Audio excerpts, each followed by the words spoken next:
오늘 말씀은 창세기 24장 1절에서 9절까지 말씀입니다. 함께 읽도록 하겠습니다. 아브라함이 나이가 많아 늙었고 여호와께서 그에게 범사에 복을 주셨더라. 아브라함이 자기 모든 소유를 맡은 늙은 종에게 이르되 청하건대 내 허벅지 밑에 내 손을 넣어라. 내가 너에게 하늘의 하나님 땅의 하나님이신 여호와를 가리켜 맹세하게 하노니 너는 내가 거주하는 이방 가나안 족속의 딸 중에서 내 아들 위하여 아내를 택하지 말고 내 고향 내 족속에게로 가서 내 아들 이삭을 위하여 아내를 택하라. 종이 이르되 여자가 나를 따라 이 땅으로 오려고 하지 아니하거든 내가 주인의 아들을 주인이 나오신 땅으로 인도하여 돌아가리이까. 아브라함이 그에게 이르되 내 아들을 그리로 데리고 돌아가지 아니하라. 하늘의 하나님 여호와께서 나를 내 아버지의 집 내 고향과 땅에서 떠나게 하시고 내게 말씀하시며 내게 맹세하여 이르시기를 이 땅을 내 씨에게 주리라 하셨으니 그가 그 사자를 너보다 앞서 보내실지라. 네가 가서 거기서 내 아들 위하여 아내를 택할지니라. 만일 여자가 너를 따라오려고 하지 아니하면 나의 이 맹세가 너와 상관이 없나니 오직 내 아들을 데리고 그리로 가지 말지니라. 그 종이 이에 그의 주인 아브라함의 허벅지 아래에 손을 넣고 이에 대하여 그에게 맹세하였더라. 아멘. 오늘 아침 묵상을 들으신 우리 모든 성도님들에게 하나님의 은혜가 있기를 간절히 소망합니다. 어제 나누었던 23장에서 땅의 약속의 기초가 마련되었다면 오늘 본문의 24장은 후손 약속의 기초가 마련되는 장면이라고 볼 수 있습니다.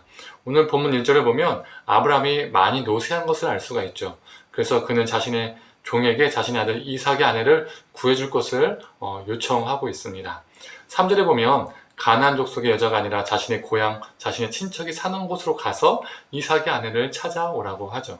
왜 아브라함은 가나안 땅의 여인이 아니라 자신의 시족 공동체 안에서 며느리를 삼고자 했을까요? 그는 이삭에게 가나안 문화를 물려주는 것이 아니라 하나님 앞에서 믿음으로 사는 삶을 물려주고 싶었던 겁니다.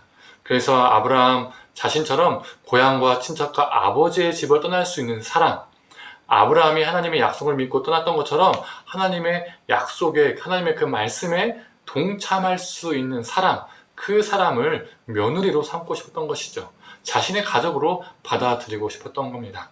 만약에 종이 만일 이삭의 아내로 택한 그 여인이 따라오지 않으려 한다면 어떻게 할까요? 라고 당신의 아들을 그 땅으로 데리고 갈까요? 라는 그 묻는 말에 아브라함의 대답은 확고하죠. 절대로 이삭을 그 땅으로 데리고 가지 말라라고 말합니다. 이게 무슨 의미입니까?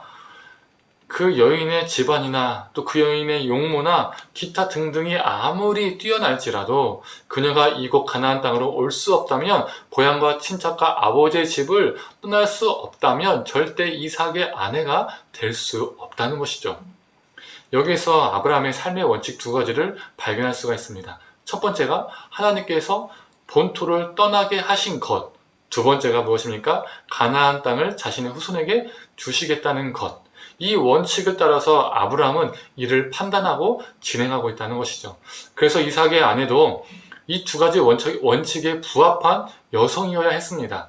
본토를 떠나 가나안 땅으로 와서 그 약속에 동참할 수 있는 그 마음을 가진 여성, 과거미 이전의 삶을 내려놓을 수 있는 여성이어야 했다는 것이죠.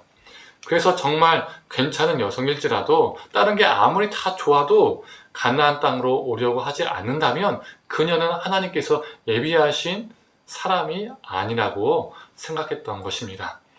그런데요, 엄밀히 따지면 아브라함의 이 원칙은 여성의 입장이나 그 여성의 가족 입장에서는 황당한 요구이자 조건입니다. 왜 그럴까요?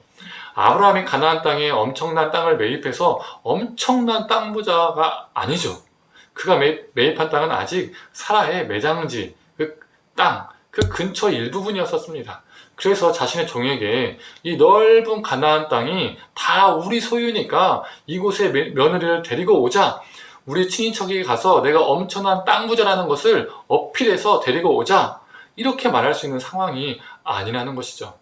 그리고 예비 며느리에게, 그리고 또 그 예비 며느리의 집안에 당신의 딸을 먼 곳으로 시집 보내도 안심하십시오. 걱정하십시오. 내가 이 가나안 땅의 주인입니다. 지주입니다. 이렇게 말할 수 있는 상황이 아니었다는 것이죠. 여기서 우리는 무엇을 알 수 있을까요? 그는 상황에 따라서 이 일을 진행하고 있는 것이 아니라 하나님의 약속을 따라서 이 일을 진행하고 있다는 것입니다. 그렇다면 우리는 여기에서 우리 스스로에게 무슨 질문을 던져볼 수 있을까요? 우리는 약속을 따라서, 즉 하나님의 말씀을 따라서 사는 사람인가? 아브라함처럼, 그리고 예비 며느리에게 요구되었던 것처럼 약속을 따라 이전의 삶을 내려놓은 사람인가? 약속에 동참할 수 있는 마음을 가진 자인가? 아니면 그때그때 상황에 따라서 이렇게 저렇게 살아가는 사람인가? 핑계대는 사람인가? 나의 삶의 중요한 원칙은 아무것도 없이 살아가는 것인가? 이러한 질문들을 우리에게 스스로 던져볼 수 있다는 것입니다. 이런 말이 있죠. 대학 들어가면 다른 사람 섬기며 착한 일 하며 살겠습니다. 그러다 대학 들어가면 어떻게 말합니까? 취업되면 남을 섬기며 살겠습니다. 또 그러다가 취업되면 어떤 핑계를 대죠? 결혼하면 남을 도우며 착하게 살겠습니다. 그리고 나중에 또 어떤 핑계를 대죠? 자녀들이 생기면. 또 나중에는 자녀들이 다 장성하면, 또 나중에는 자녀들 다 결혼시키고 출가시키면, 이런 상황을 대면서 핑계를 대다 보면 어떡합니까? 다 세월을 보내게 되는 것이죠. 오늘 본문 속에서 아브라함이 자신의 종에게 며느리의 조건을 말하는 내용, 그리고 그 며느리에게 요구되는 내용, 모두 상황이 아닌 하나님의 약속에 기초했습니다. 사랑하는 성도님들, 상황에 따라서 이런저런 핑계 대며 살아가는 사람이 아니라 어떤 상황 속에서도 하나님의 약속, 하나님의 말씀을 붙잡고 나아가는 자 되기를 간절히 소망합니다. 우리의 삶의 원칙이 오직 하나님의 말씀이 되기를 원합니다. 그래서 그 말씀이 우리를 매 순간 깎고 다듬어서 이전보다 더 변화되어지고 새로워지는 존재로 정말 우리가 하나님께 나아가는 존재 되기를 간절히 축원합니다. 함께 기도하겠습니다. 하나님, 아브라함이 자신의 며느리를, 이삭의 아내를 정하는 것은 세상적인 배경, 세상적인 모든 좋은 조건들, 스펙들을 바라본 것이 아니라 그 모든 그 선택의 조건의 원칙은 하나님의 약속임을 보게 됩니다.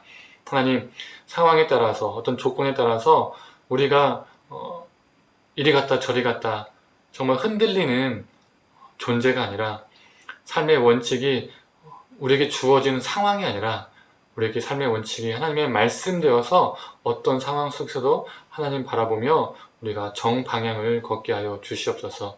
하나님의 그 말씀 앞에 우리가 깎여지고 다듬어져서 하나님께서 기뻐하시는 존재로 매 순간마다 거룩화되게 하여 주시옵소서. 감사드리며 사랑에 많으신 예수님의 이름으로 기도드립니다. 아멘.